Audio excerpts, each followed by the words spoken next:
pupuntahan namin po yung hindi na-sprayan ng abundant at saka yung na-sprayan po na abundant na magkatabi po na magkaiba pong may-ari ng sibuyas. Pinatay na eh.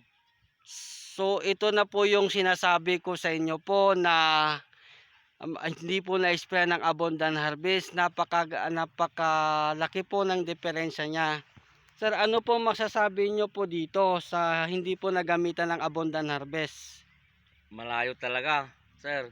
Ibang-iba yung na-sprayan ng abundant kasi tignan mo, ang agwat namin dito 18 siya nagtanim. Samantalang Opo. ako 25, ibang laki nila. Magkaiba po. Magkaiba. Opo. Kaya sinasabi ko sa mga farmers na kumpare ko na gumamit din sila ng abundant para lumaki rin yung sibuyas nila. Yun po ang maging testimony ni Sir dito. At titingnan naman po natin yung kanyang sibuyas na doon sa kabila na nagamitan din ulit ng abundant harvest na magkasabay po sila na nagtanim ng sibuyas ng kanyang kapitbahay po dito na taniman ng sibuyas. So yun po ka-farmers, ito na po yung sibuyas ni Sir na minsan pa lang niya nagamitan ng abundant harvest. Sir, ano po masasabi po natin dito sa ng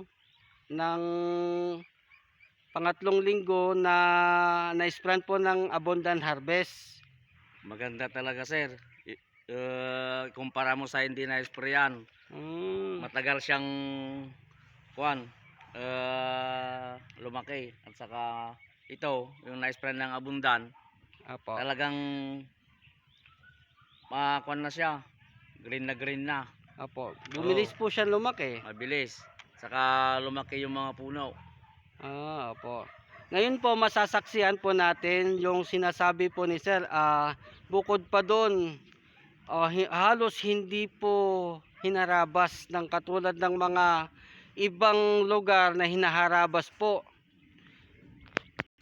Ito na po yung sinasabi po ni Sir na nakagamitan po ng abundant harvest. Na ikukumpira po sa isa na nagagamitan, malayo po ang agwat nila. Pero nagsabay po silang nagtanim. Mga 3 weeks pa lang po ito pero napakaganda na po tignan. Ayan po. Ayan ka-farmers. So yun po ka-farmers, nakita po natin, babalikan ko ito kung ilan po ang maaani ni Sir dito. Dito po sa Sangkintin, Pangasinan po. Marami pong salamat ka-farmers.